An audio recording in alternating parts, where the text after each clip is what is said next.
What's up, everybody? This is Karak with ACG, and my question for you today is, how soon is too soon for DLC? The consistent question about DLC has come up now, especially as the consoles are continually connected to the internet. This has been a situation where a lot of gamers have looked at DLC releases after games and sort of questioned, was that prepared prior and just cut from the main content? Luckily enough, I had the pleasure of talking to Brian Fargo, who created In Exile and has some games and has games that have come out with DLC and, of course, in the future are going to release DLC. And I was able to ask him during the podcast exactly what he thought, what his reasoning was for some DLC and when it was timed and when it was released. Now, I apologize a little bit because the audio is a bit funky. We're over the internet, but this is actually an important thing to sort of discern the differences, I think. There's a narrative that DLC seems to always be cut content. We created a dungeon set, right? But there's nothing inside of it, right? Yeah. So we go, okay, we have a tile set. We'd like to make another dungeon, but to do another dungeon, it's going to be a lot of different work. So a small fragment of it could be there, but it's not sitting around in a final form. It's going to take hundreds of thousands of dollars to finish it up, right? Brian had a really good point that from the developer standpoint, many times the DLC is simply a skeleton of something. It's half of a dungeon, or it's the idea of a dungeon, or it's some assets, but it's not everything put together. And when you look at the financial and resources that are required to get that to its next level and to a releasable format, it can take so much money or it can take so much time that it would push everything else out.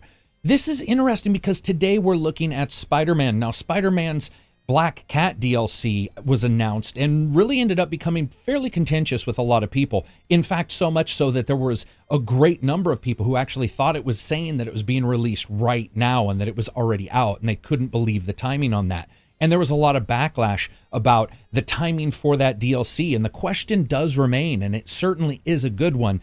How soon is too soon? Now, when you look at a game like Spider-Man, a game based upon really a fiction that is in comic book episodic format, I personally don't have a problem with sooner rather than later DLC. But what happens, and something else that Brian brought up in the interview, which was very good, which was the idea that in the past those were expansions. They were larger, they were the Shivering Isles style, they were something that big. And so as things have become smaller and people have wanted those and purchased them, there's a great deal of people out there that like them, it ends up offsetting that goodwill that you may have. You pay $14 for an expansion, or you pay $4.99 and maybe it's just a mission or two.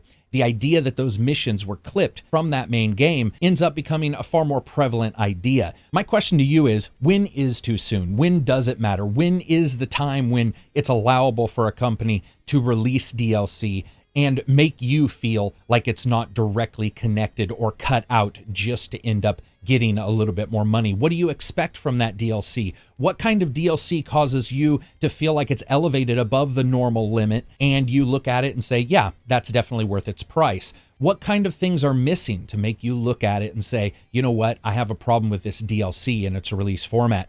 As we continue to move forward in the years, we're going to see more and more of these situations arise. We're going to see more and more of gamer output, both positive and negative, towards what different companies do. And one of the things that's so hard to remember is that not everybody agrees. Some people don't see any issue with the DLC, and some people don't care whenever it's released. They have a problem with it right at that moment. So that's why I wanted to know what you guys think. I think it's an important discussion to have. I was really happy to have Brian on the channel so that he could talk about it, give a little rundown from a developer standpoint, and then I was able to give mine. You know, I'd done some tests, and so was able to sort of bounce some of those ideas off each other and sort of identify what exactly is too soon for us and how you go about getting that message out to gamers so that we as gamers feel like, hey, you know what, we're getting our money's worth from the base game, and the DLC that comes down later is just an enjoyable segue from it, instead of some strange snipping of our purses and a little bit of extra money taken away from us. So I'd like to know what you guys think.